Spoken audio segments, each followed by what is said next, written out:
Hello friends, ನಾನು ಬಾಲ್ಕೋಟ್ ತಾಲೂಕು ಹಳ್ಳೂರು ಗ್ರಾಮ. ಇದು ನಮ್ಮ ಹೊಲದಲ್ಲಿ ಬೆಳೆದಂಥ ಶೇಂಗಾ ಇದೆ.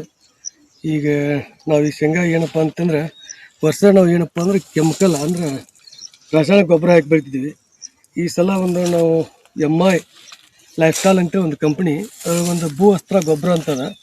ಆ ಭೂ ಅಸ್ತ್ರ ಗೊಬ್ಬರ ಮತ್ತು ಅದನ್ನು ನಾವು ಏನಪ್ಪ DAP ಕೂಡ ಮಿಕ್ಸ್ ಮಾಡಿ ಎಕರೆಗೆ 2 ಪ್ಯಾಕೆಟ್ದಂಗೆ ನಾವು ಶೇಂಗಾಕ್ಕೆ ಹಾಕಿದ್ವಿ. ಈಗ ಇವತ್ತಿನ ಮಟ್ಟಿಗೆ ಶೇಂಗಾ ನೋಡ್ಬೋದು. ನಾವು ವರ್ಷ ಏನಪ್ಪ ಅಂತಂದ್ರೆ ಒಂದು ಗಿಡಕ್ಕೆ 15ರಿಂದ 20-25 ಲಾಸ್ಟ್ ಆಗ್ತಿತ್ತು ಕಾಯಿ. ಇವತ್ತಿನ ಮಟ್ಟಿಗೆ ಇದು ಒಂದೇ ಗಿಡ ಇದೆ, ಕನಿಷ್ಠ ಒಂದು 80 ಮಟ್ಟ ಕಾಯಿ ಅದ ನೋಡ್ಬೋದು. ದರವೊಂದು ಗಿಡ ನೋಡ್ಬೋದು, ಒಂದೊಂದು ಗಿಡನ ತೋರಿಸ್ತೀನಿ. ಮತ್ತು ಕಾಯಿನೂ ಎಳಗಾಯಿ ಇಲ್ಲ, ದರವೊಂದು ಬಲ್ತ್ ಕಾಯಿನ ಅದ.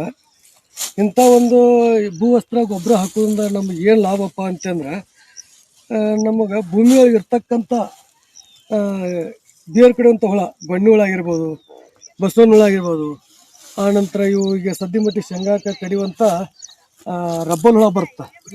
ಆ ರಬ್ಬಲ್ ಹುಳನೂ ಕಂಟ್ರೋಲ್ ಮಾಡುವಂಥ ಒಂದು ಗೊಬ್ಬರ ಇದೆ. ಆ ಗೊಬ್ಬರ ಹಾಕಿದರೆ ಇವತ್ತಿನ ಮಟ್ಟಿಗೆ ನಮ್ಮ ಶೇಂಗಾ ನೋಡ್ಬೋದು, ಗಿಡಕ್ಕೆ 70, 80, 90, 100 ಮಟ್ಟನೂ ಟಾರ್ಗೆಟ್ ತೋರಿಸೈತಿ. ನೋಡ್ಬೋದು ಗಿಡ ನೀವು ಯಾವ ಥರ ಗ್ರೋತ್ ಆಗೈತಿ. ಮತ್ತು ಇದಕ್ಕೆ ನಾನು ಯಾವುದೂ ಕೆಮಿಕಲ್ ಬೆಳೆಸಿಲ್ಲ, ಆಟೋಮೆಟಿಕ್ ಇದು ನಮ್ಮದು ಆರ್ಗ್ಯಾನಿಕ್ ಕಂಪ್ನಿದ ಭೂ ಅಸ್ತ್ರ ಅನ್ನೋದು. ಇದನ್ನು ನೋಡ್ಬೋದು, ಇದನ್ನು ಗಿಡ ನೀವು ಎಣಿಸ್ಬೋದು. ಒಂದೇ ಒಂದು ಗಿಡ ಐತಿ ಇದ್ರಾಗ, ಹೆಚ್ಚಿಗಿಲ್ಲ. ಒಂದೇ ಗಿಡದಾಗ ಈ ಥರ ಕಾಯಿ, ಕನಿಷ್ಠ 100 ಕಾಯಿ ಎಣಿಸಿರೋ ಒಂದು 100 ಕಾಯಿ ಅದ. ಈ ಥರ ದರವೊಂದು ಒಂದೇ ಗುಮ್ಮೆ ತೋರ್ಸೋಕತ್ತಿಲ್ಲ, ಒಂದೇ ಕಡೆ ನಾವು ಸಾಕಣೆ ಮಾಡಿಲ್ಲ. ಇದನ್ನ ಈಗ ಇದು ನೋಡ್ರಿ, ಇದು ಒಂದೇ ಗಿಡ. ಈ ಥರ ಇರ್ತಕ್ಕಂಥದ್ದು ಒಂದು ಗೊಬ್ಬರ ಅದು ಇರೋದಪ್ಪ ಅಂದ್ರೆ ಒಂದು ಪ್ಯಾಕೆಟ್ 2 kg ಇತ್ತು. ಆ 2 kg ಗೊಬ್ಬರದೊಳಗೆ ನಾವು ಸ್ವಲ್ಪ ನಮ್ಮದು, ಯಾಕಂದ್ರೆ ಭೂಮಿ ಒಳಗೆ ಯಾವುದೇ ರಾಸಾಯನಿಕ ತಿಂದು ಅದು ಅಡ್ಯಾಪ್ಟ್ ಆಗಿಬಿಡತ್ತೆ. ಅದಕ್ಕೆ ನಾವು ನಮ್ಮ DAP ಒಳಗೆ ಮಿಕ್ಸ್ ಮಾಡಿದಪ್ಪ ಅಂದ್ರೆ ಈ ಗೊಬ್ಬರದ್ರ ಜೀವರಾಶಿಗಳನ್ನು ಜಾಸ್ತಿ ಆಗ್ತಾವೆ. ಮತ್ತು ಪೋಷಕಾಂಶ ಈಗ ಭೂಮಿ ಒಳಗೆ ನೋಡಿ, ನೀವು ಗೌರ್ಮೆಂಟ್ ಸರ್ವೆ ಮಾಡಿದಾರ ಇವತ್ತಿನ ಮಟ್ಟಿಗೆ 17% ಪೋಷಕಾಂಶ ಇರ್ಬೇಕಂತ. ಇವತ್ತಿನ ಮಟ್ಟಿಗೆ 9ರಿಂದ 10 ಪಾಯಿಂಟ್ ಅಷ್ಟೇ ಉಳ್ಕೊಂಡೈತೆ ಭೂಮಿ ಒಳಗೆ.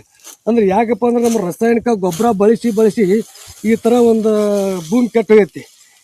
ಆ ಭೂಮಿ ಕೆಡೋದು ಫಲವತ್ತತೆ ಮಾಡ್ಬೇಕಾದ್ರೆ ನಾವು ಇದು ಭೂ ಅಸ್ತ್ರ ಗೊಬ್ಬರವನ್ನು ಬಳಸ್ಬೇಕಾಯ್ತು. ದರೊಬ್ಬರು ಆ ಭೂಮಿ ಮೃದು ಆಗುತ್ತೆ. ಭೂಮಿ ಮೃದುವಾಗಿ ಎರೆಹುಳ ಜಾಸ್ತಿ ಮಾಡಿಕೊಡುತ್ತೆ. ಮತ್ತು ಭೂಮಿಗೆ ತೇವಾಂಶ ಅಂದರೆ ನೀರು ಹಾಕೋದು ಏನೋ ಒಂದು ಕಚ್ಚಾ ಕಮ್ಮ ಆದ್ರೂ ನಾವು ಏನೋ ಕರೆಂಟ್ ಹೋದು, ಏನೋ ಪಾರ್ಟ್ ಆಗೋದು, ಮೋಟಾರ್ ಸುರ್ಕು ಅಂದಾಗ ಭೂಮಿ ನಾವು ಆರತಿ ಮಾಡ್ಕೊಡೋಂಗಿಲ್ಲ, ತೇವಾಂಶವನ್ನು ಜಾಸ್ತಿ ಹಿಡಿದುಕೊಡುತ್ತೆ. ಅಂಥ ಒಂದು ಇರ್ತಕ್ಕಂಥ ಒಂದು ಭೂ ಅಸ್ತ್ರ ಗೊಬ್ಬರ. ಅದ್ರ ಜೊತೆ ನಾವು ಕೆಮಿಕಲ್ ಹೊಡಿ ಬದಲಿ ನಮ್ಮ ಕಂಪ್ನಿ ಒಳಗೆ ಇರ್ತಕ್ಕಂಥ MS ಸ್ಪ್ರೇ, ಗ್ರೋ ಮ್ಯಾಜಿಕ್, ಒಲಿಪ ಇವು ಏನಪ್ಪ ಗ್ರೋತ್ ಮಾಡಿಕೊಡ್ತವೆ ಪೀಕ್. ಆನಂತರ ನಾವು ಇದನ್ನು ಒಲಿಪ ಹೊಡಿದ್ರಿಂದ ಇವತ್ತಿನ ಮಟ್ಟಿಗೆ ಮೇಲ್ಗೊಬ್ಬರ ಅಂತ ಕೊಡ್ತಿರ್ತೀವಿ. ನಾವು ಮೇಲ್ಗೊಬ್ಬರ ಕೊಡೋ ಬದಲಿ, ನಾವು ರಾಸಾಯನಿಕ ಕೊಡೋ ಬದಲಿ ನಾವು ಭೂ ಅಸ್ತ್ರ ಗೊಬ್ಬರ ಇದು ಒಲಿಪ ಅನ್ನೋದು ನಾವು ಸ್ಪ್ರೇ ಮಾಡಿದಪ್ಪ ಅಂದ್ರೆ ಮೇಲ್ಗೊಬ್ಬರ ಕೊಟ್ಟಂಗಾಗತ್ತೆ. ಅಂಥದ್ದು ಶಕ್ತಿ ಅದ. ಮತ್ತು ನಮಗೆ ಒಂದು ವೇಳೆ ಶೇಂಗಾಕ್ಕೆ ನಮಗೆ ಏನಪ್ಪ ಅಂದರೆ ಕೀಡಿ ಬಿತ್ತು, ಆನಂತರ ಪಕ್ಕದ ಹುಳ ಬಿತ್ತು, ಎಲೆ ಸುತ್ತು ಹುಳ ಬಿತ್ತು ಮತ್ತು ರಬ್ಬರ್ ಹುಳ ಬಿತ್ತು ಅಂದಾಗ ನಮ್ಮ ಕಡೆ ಇರ್ತಕ್ಕಂಥ MI ವೀರ್ ಅನ್ನೋದದ. ಆ MI ವೀರ್ ಹೊಡ್ಕೋಬೇಕು. MI ವೀರ್ ಹೊಡೆದ್ರಪ್ಪ ಅಂತಂದರೆ ಆಟೋಮೆಟಿಕ್ಕಾಗಿ ಕಂಟ್ರೋಲ್ ಆಗುತ್ತಲ್ಲ, ನಾವು ಕೆಮಿಕಲ್ ಹೊಡೆಯೋದು ಅವಶ್ಯ ಇಲ್ಲ. ಅಂಥದ್ದೊಂದು ಅದ್ಭುತವಾದ ಪ್ರಾಡಕ್ಟ್ ಅದ. ನಾವು ದರೊಬ್ಬರು ರೈತರಿಗೆ ಹೇಳೋದು ಇಷ್ಟ ಬಯಸೋದು, ಇವತ್ತು ನೋಡಿ ಒಂದೊಂದು ಗಿಡ ಈ ಥರ ಕಾಯಿಗೆದ್ದಿ. ಎಲ್ಲರೂ ದರೊಬ್ಬರು ಇವತ್ತು ರೇಟ್ ಜಾಸ್ತಿ ಐತೆ ಅಂತ ವಿಚಾರ ಮಾಡಬಾರ್ದು. ಯಾಕಪ್ಪ ನಮ್ಮ ಭೂಮಿ ಒಳಗೆ ರಾಸಾಯನಿಕ ಹೆಚ್ಚಾಗಿ ನಾವು ಏನೈತಿ ತಿಂದು ಇವತ್ತಿನ ಮಟ್ಟಿಗೆ, ಅವಾಗ ನಾವು ಹಿಂದ್ಲಾರು 100 ವರ್ಷಕ್ಕೆ ಸಾಯ್ತಿದ್ರು, ಇವತ್ತಿನ ಮಟ್ಟಿಗೆ 50ರಿಂದ 60 ವರ್ಷಕ್ಕೆ ಬಂದಿತ್ತೈತಿ. ಇದೇ ಥರ ನಮ್ಮ ಭೂಮಿಗೆ ರಾಸಾಯನಿಕ ಹಾಕಿ ಮುಂದೆ ಹೊಂಟಿವಪ್ಪ ಅಂತಂದ್ರೆ ನಮ್ದು ಏನಾಗುತ್ತಂದ್ರೆ ಆಯುಷ್ಯನ ಕಮ್ಮಿ ಮಾಡ್ಕೊತ ಹೋಗ್ಬೇಕಾಗತ್ತು. ಇದನ್ನು ನಮ್ಮ MI ಕಂಪ್ನಿ ಪ್ರಾಡಕ್ಟ್ ಬಳಸ್ಬೇಕಂತ ಹೇಳ್ತಾರೆ. ನಾನು 2 ಮಾತು ಮುಗಿಸ್ತೀನಿ. ಜೈ ಹಿಂದ್, ಜೈ ಲೈಫ್ ಸ್ಟೈಲ್.